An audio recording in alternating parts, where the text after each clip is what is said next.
today with Evelio Adam P. and Cory Connors.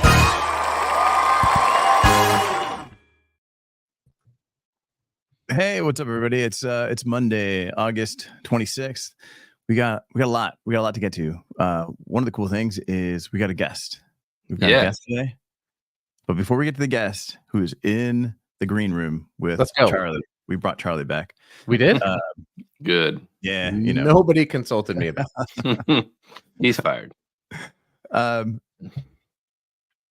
We got who do we got? We got Cory Connors. Cory, you got Sustainable Packaging Podcast. How you doing? Good morning. Very good. How are you? Thank you for having me on. We got every Monday. We got Adam Peak, packagingpastor.com, host of the People of Packaging podcast. Hey, long-time listener, first-time caller. I'm very excited for the show. Thank you. It's Flash Friday. All right, it is. I'm feeling demure. Yeah, that's the new trend. I heard. That's the worst. Demure. Yeah. I don't understand the trend. It. You know what I could do? Hang on, I'm gonna Google it. It's an audio. Nice. That's a good answer. Thank you. I Google like anytime I have a question, I just go to Google. I'm a big fan of Google. Yeah. I love Google Maps. I think that is my favorite thing they've ever invented. Invented? I'm actually a bigger fan of their plastic-free packaging. Oh, well, Maps. That's my favorite thing they've ever invented. That's pretty new. Yeah, let's talk about that today. All right. So notes, Cory. I have a whole thing here that Miguel gave me about the transition from the old to the new. So perfect. So I'm ready. That's the transition there. We're gonna bring Miguel up. Hey. So, OMG. Hey. Hi, guys. Hey, Miguel. Hello, guys. How are you? Thank you for having me. Good Thanks morning. for being on. So Can you hear me well? Everything is going well? Awesome. Amazing. So anybody that's out there, that's listening, that's watching, this is Miguel. And Miguel Arevalo is from Google, the packaging team. And you guys have just gone completely, I was going to say paper free. You guys have gone completely plastic free. Miguel, I was just showing off this thing that you gave me. Yes, Cory, thank you. To show the transition from your old packaging to your new packaging. It's thank you again for giving me this. I've shown it to many people. Worries. Thank you for showing it. It's Miguel, where are you? Impressive. I am actually as a packaging person, usually you have a lot of boxes always around you. So right. Just wanted to bring some stuff with me so I can be able to get it out. Yeah. Amazing. No, this is crazy. So like you can go to the Google blog, there's a full video and it shows the entire team, which is amazing, which is great because it's not just one person making one decision. It's like a ton. And you can download the guide. It takes you through the whole process, all the different materials.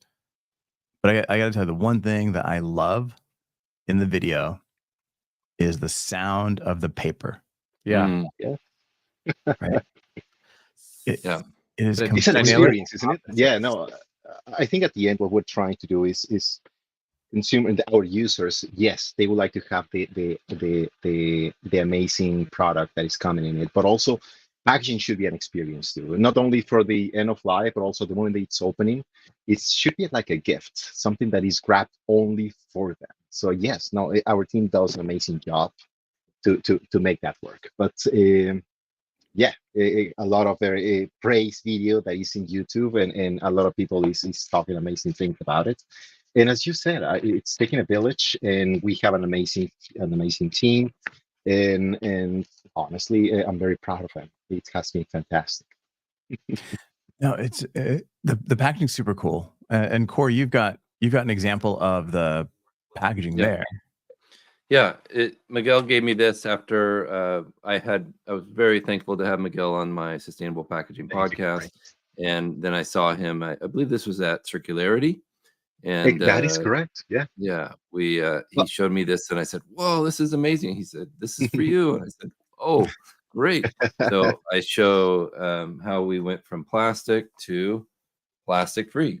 And I think it's just a really cool demo, and it's exciting what the team at Google has accomplished, Thank you. and I commend them for their efforts.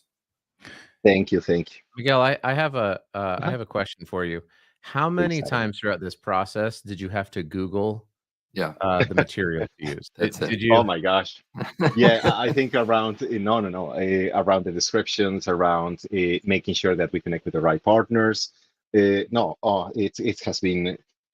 Yeah, we need to be sure that we are actually using the right material so we can be able to Mm, make sure that everything that we do is responsible. And building a guide that can be able to share over to the world how we did it, we wanted to make sure that whatever we're saying there, it's true and it's accurate on every sense.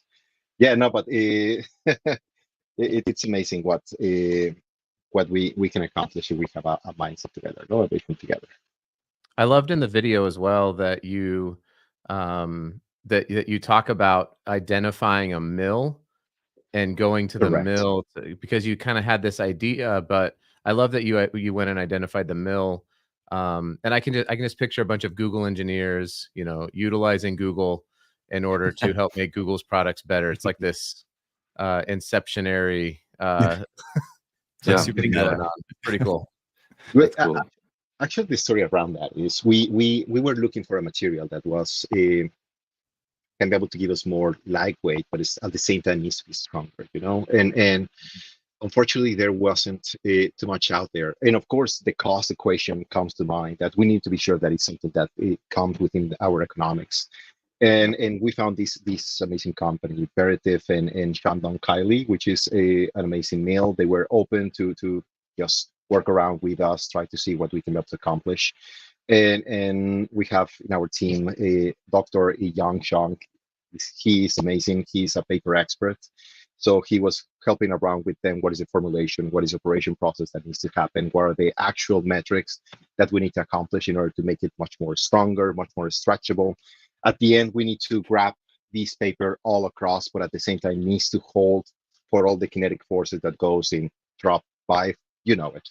And yeah, we were able to find this paper that we're able to be lightweighted, bring recycled content to it, responsible sourcing on it. And yeah, more importantly, it can be able to be have this amazing finish, be printable, and this touch and feel. So it can be able to scream out loud, recycle me. This is something that you can be able to throw it in the recycle bin Yeah, and be something else in the future. well So done. if we look at other packaging out there for phones, it's like super smooth, right? Like that's been the direction that everybody does. Is like it's got to be smoother, and it almost has like you can hear the air, you don't hear the Yeah. paper. This is a complete departure because it's texture. You can see the recycled fibers in there, um, and when you separate the two pieces, you can hear like the grit and the tooth of the paper just kind of dragging across each other, which is Mm. it's a completely opposite. So it is ownable by Google in terms of like this is the sound that packaging makes, and then the texture on it is immediate to this is recyclable. Yep. And in the video, it says that anybody anywhere can take that box and just throw it in the recycle bin, and it will get recycled because it's all monomaterial. Correct. I think at the end is convenience is key. It's very hard to try to change the behavior, and consumers, they will not be able to distinguish if this is a plastic that is going to be with one bin, this is another paper that goes on another. It should be something that it should be easy for them. So our Right. main goal was, if they have everything that they can be able to get from the box, you can be able to get this amazing experience, opening your box, get your product out, have it out. But when Yeah. you're finished with it, you can be able to put everything within the box, just throw it in the recycle bin, and make sure that that thing can be able to be coming to another paper in the future. So that was our main goal in that. And so let's take any brand out there, right, that uses packaging. They can now go to the Google blog. They can download the plastic-free packaging guide, and make some decisions. Like, what are the easy decisions that a brand can make today to get away from plastic? Of course, plastic is important sometimes. So when you specifically food industry, it's very hard to try to completely get away. But we have been in a position where we have been engineering more and more mixed materials in order to try to um, protect the products inside and be able to deliver to the products and ship it over everywhere in the world. The thing is, it's very hard to separate all those materials later on. So depending on the brand, depending on what they're looking for, I think what the guide is trying to share is there are some decisions that you can be able to keep moving, so you can be able to keep moving forward on a more sustainable solution. So if your goal is try to get away from plastic and your product can be able to withstand it, I think the guide can be able to tell you some features or some materials that you can be able to use in order to have a packaging that still can be able to be strong, can be able to protect, which at the end is the main goal. So it can be able to protect the products inside. But also you can be able to get the vendors, you can be able to get the challenges, the way we try to solve those challenges. So you don't need to turn around the wheels by yourself. And this is also a lot of investment that we have done. So we spend a lot of money to try to get all this research and development being done.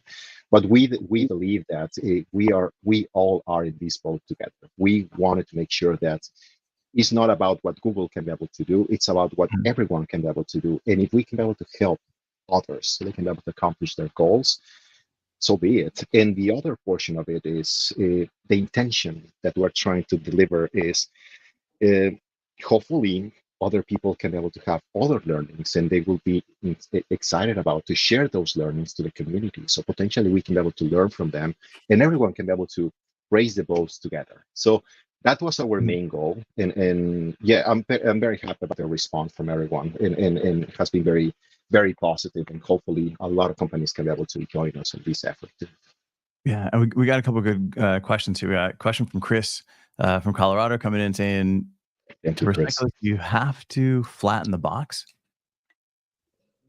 I think, Chris, what you are asking around is for MRFs and how MRFs are able to segregate this box, collect this box, sort this box, and you can be able to throw it away. Our main intention here was, let's make sure that the consumer understand that getting away from this white box, you are not having these mixed feelings around, is this a plastic, is this a paper, how should I treat this one? So make it evidently something that you can be able to see it and say, yes, this is something that should go on the paper recycle bin. So first check is it can be able to go to the paper recycle bin. Good. When it's been delivered there, we have visited a lot of MRFs. We have been seeing how all these behavior that happening there and what considerations they have. True. Right now here in the US, the main paper is preferred for the MRFs is the big corrugated boxes, because are the ones that are easier to identify, are the ones that can be able to provide much more fiber yields. So, but we wanted to have a solution that we're not going to make our box much more bigger just to make sure that can be able to have a much better, let's say, value for the MRF, because it's contrary to our carbon footprint. We wanted to make sure that it's something that can be as close as the product that we're trying to protect.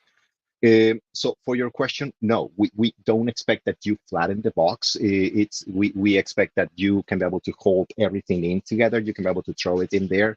Hopefully at the MRF, they can be able to identify this when they are separating and sorting. It's 1 second, 2 second decision that these people need to make, but at least they see something that is evidently paper. They can be able to get it in and they can be able to throw it away. We were able to see a lot of a lot of these white boxes before, and they were segregated separately from the paper waste stream because they understand that these have some PP lamination on it, and they don't want to mess up their machines. Sorry, Adam. No, it's fine. That was my question is, helping obviously because I really like Chris's question, right? Which is how does Google then help the MRFs to understand this box is different than the white box? There's the outside, but unfortunately, there's a lot of greenwashing which occurs, and a MRF they have to sell as close to, like, they want to get the best possible product out the door so they can maximize the value of the recycled material, right? So I've always been curious about not just for Google's, you know, all paper boxes, but there's because of a lot of it, you know, advancements that you've done. I think about brands like Sonos as well. You know, you Yeah. have a tremendous amount of Legos in the background, and I know Lego's been doing, you know, they've been really pushing for as much as they can. So it's been cool to see, but I'm like, what happens when the box is three-dimensional and reads the MRF? And if it's dependent on a person to identify, or are we seeing more kind of the infrared technology? They can say like, this is paper, you know, no problem detected, sort it out into paper. Maybe that's kind of outside of the No, no, scope no, of the no. conversation, but I can tell you. So I think what I can share, and Cory knows him, Robert Little, Ray Banatao within our team. Hopefully, you have been able to reach out to them. They have done an amazing job developing an open source algorithm where they can be able to connect a lot of cameras, and the cameras can be able to identify form and of the different waste that goes in the MRF, so it can be able to be identifiable much more easier. So they have worked a lot on these algorithms, and they have shown a lot of these demos within the team. So these can be able to increase the overall rate of the sorting part that goes through it. Also, their main goal was not only for the paper and the boxes solution that we have done, they are seeing a much wider spectrum of this.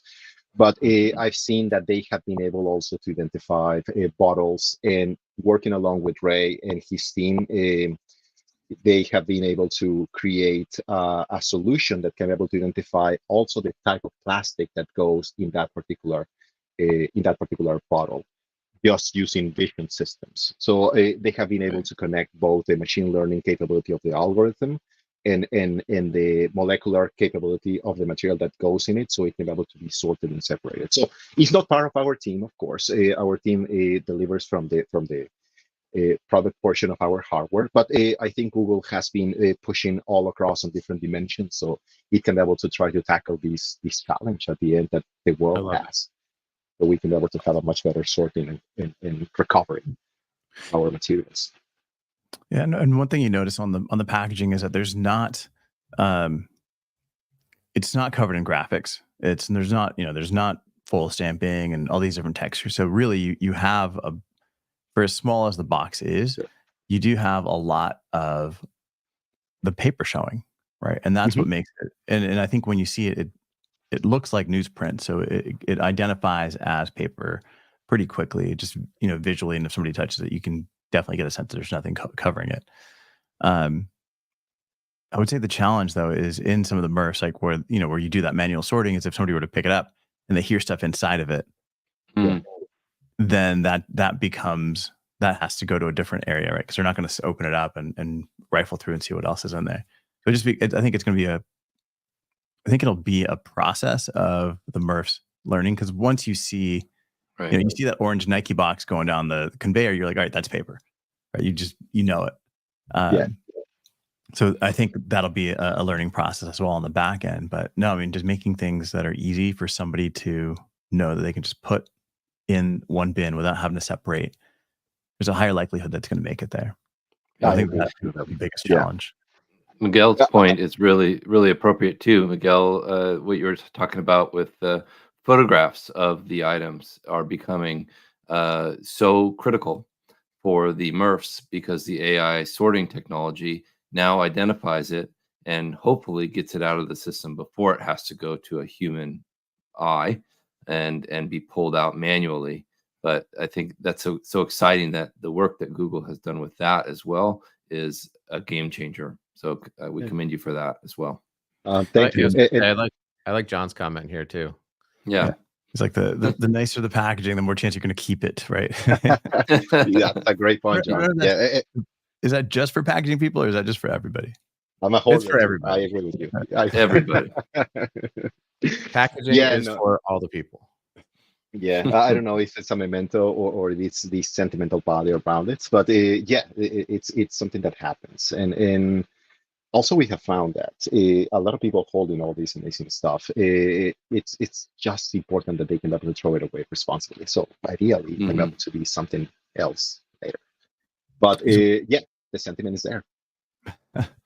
Yeah, we got a question here from Kazim on, considering the European market and the impact of PPWR, how do you assess recyclability of packaging when using UV coatings and UV inks? I love it, Kasim. Actually, when we were working on our coding, so the main intention, let's get away from PPLAM. Let's make sure that we can be able to get away from the plastic. So we review, I would say, more than 50 inks and coating solutions to try to see which are the ones that can help to work with our suppliers, that can help to be repurposable and recyclable. For our particular case, and a lot of these, you can be able to see it in our guide, we went a little bit more in depth in there. We work along with WMU, Western Michigan University. There's a university here in the US where they have a repurposable and a recycling testing center. It's amazing. So basically what you do is you send over their packaging, and they can be able to make a quantitative assessment on it to try to see how much fiber you can be able to recover, if there is any operational challenges when you produce them, and also the inking capabilities, so how well, how easy you can be able to remove the inks from your paper, so you can be able to come a much more higher recycled material. So we were able to test all that, making sure that whatever solution we provided can be recyclable, can be able to meet all those particular requirements. The UV coating and the ink solution delivers that. Still, there are some challenges that we're working on, specifically on the inking part. It can be recyclable, but it's not where we want it to be to try to remove all these different inks. So we're actively working so we can be able to move on a much more easy inkable solution that can be able to get away from it and be able to have a much more higher fiber quality that is coming out from it. So we took all that. I invite you, check out the guide. There is a lot, the steps that we take in order to make it work. Who do we work with, and what were results on that one? But thank you for your question. The thing I think that's great about the paper-based solution, when I think about kind of going back to the end of life, is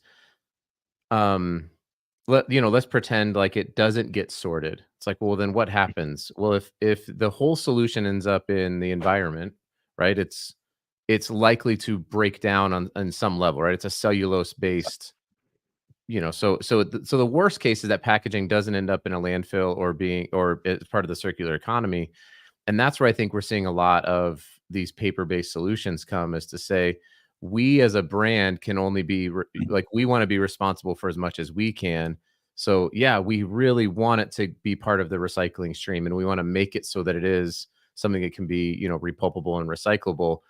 And if it doesn't end up there, if some, kid is so excited and he gets his new Google Pixel phone and he chucks the packaging out the window, don't do that, kids. That's littering. But if that happens, it's like, it still can end up like it's still going to be least impactful versus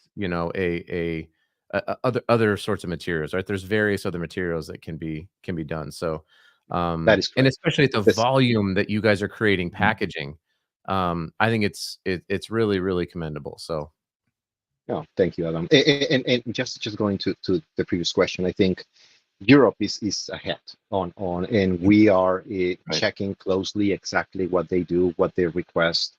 France is specifically getting away from mineral oils. It's important, and it's something that we, as a global brand, we should be able to accomplish, not only for that particular market, but we accomplish it for everyone. So ideally, even though the legislation move later on, we are already there, and we are sharing to the world how we do it. So potentially others will be able to take advantage from it.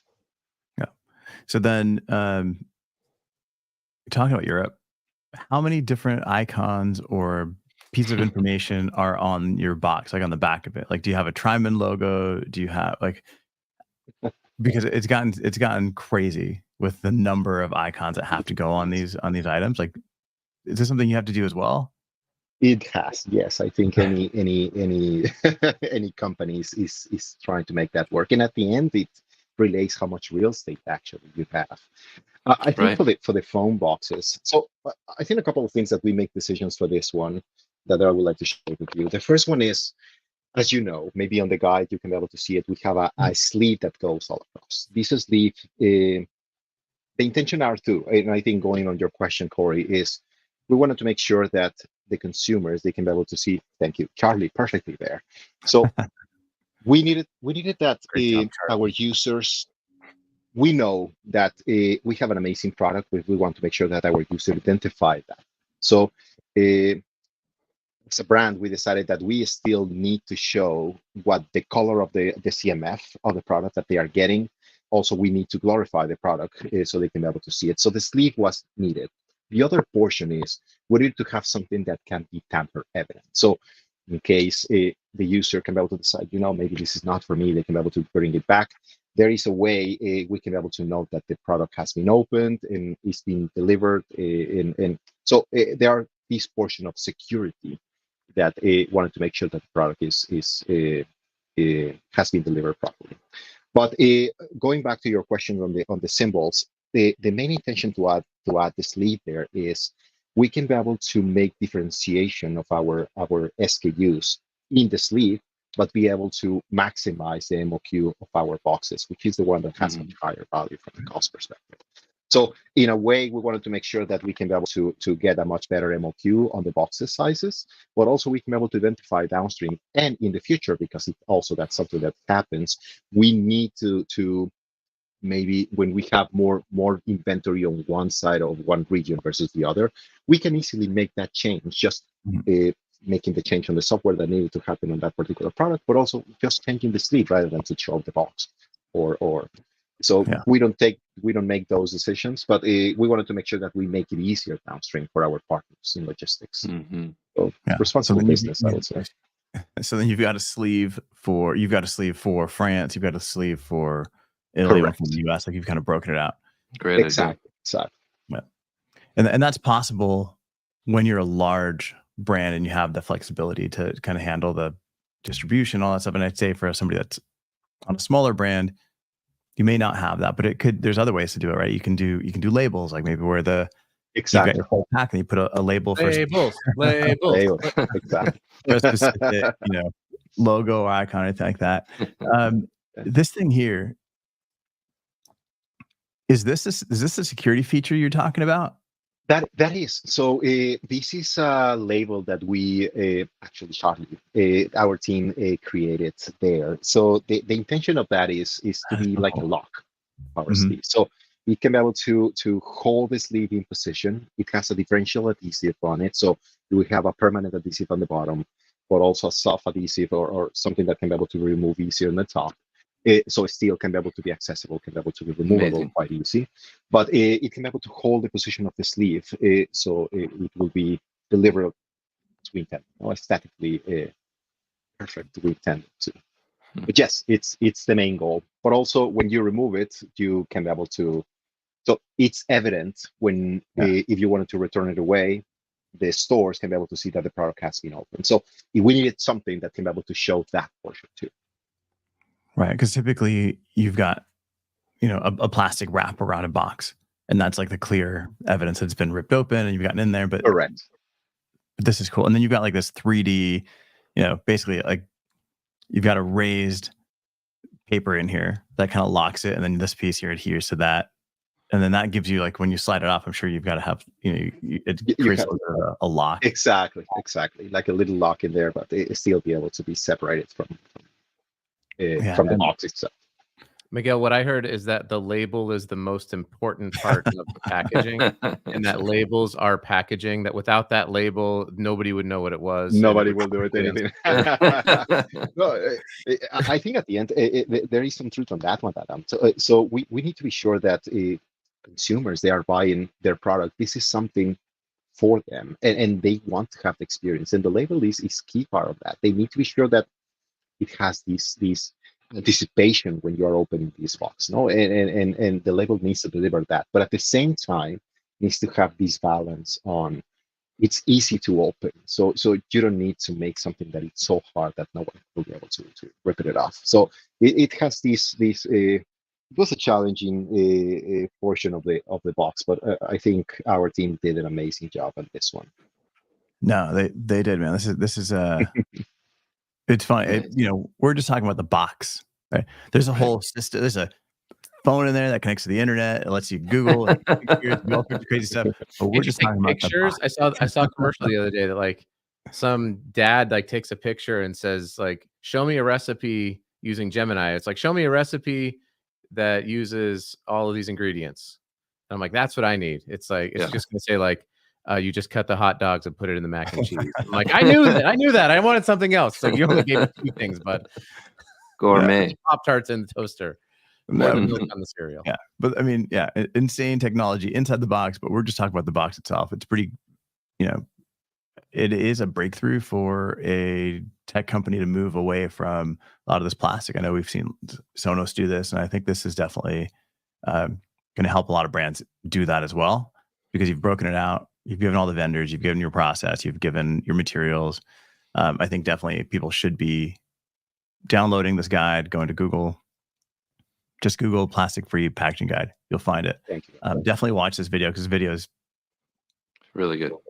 it's it's inspiring to see the focus on packaging as packaging people. You're like, look, we exist too. Yeah.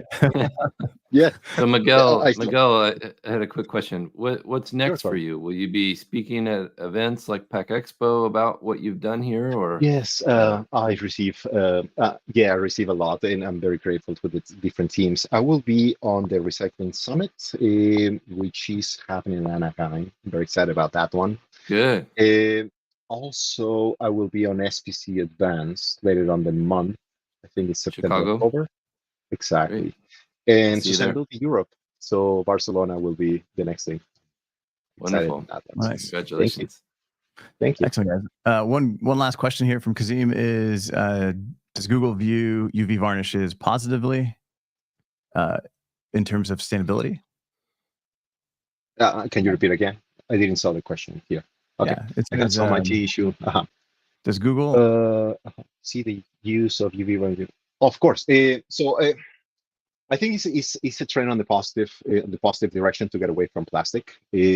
So with that, we can be able to get away from these mixed material requirements. Still, there is work to be done. Still, this is something that is recyclable, can be able to get the yield that we wanted. Is not going to mess the overall operation on the recycling stream. The only caveat there is not the inking the way we want it. So we are working on that. We're hoping to get more news maybe at the end of this year, beginning of next one, so we can be able to get a much better solution in there, something that is going to be much more stretchable, something that can be able to make or remove the ink much more easier. Of course, that will be added on the next revision of the guide when we have it ready. But I think we aim for progress, not perfection in a way. So we wanted to make sure that we're taking the right steps toward a much better solution. And yes, if you consider that, I think it's in the right direction where we want it to be. Love it. I love the progress, not perfection, because otherwise you never You never can take a steal. step forward. Yeah, Right. you're stuck.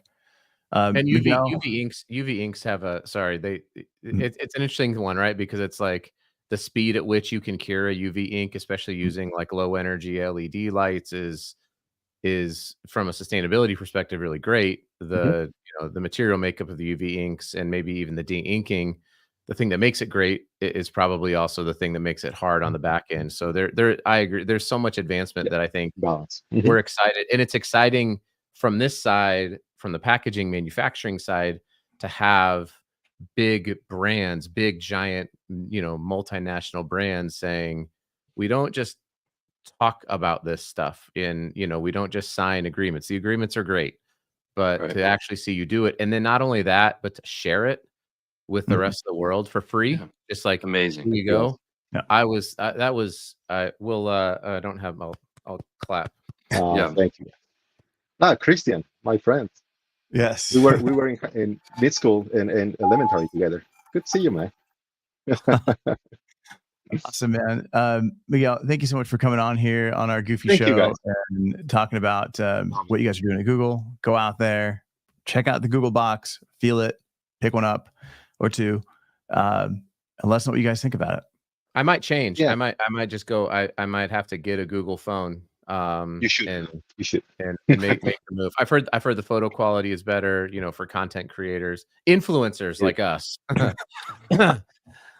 Thank you, Miguel. We appreciate No, you. thank you guys. Thank you. Have a great Guys. one. Thank you for having me. Guys, Bye. Live from Studio 3, this is Packaging Today with Evelio Matos.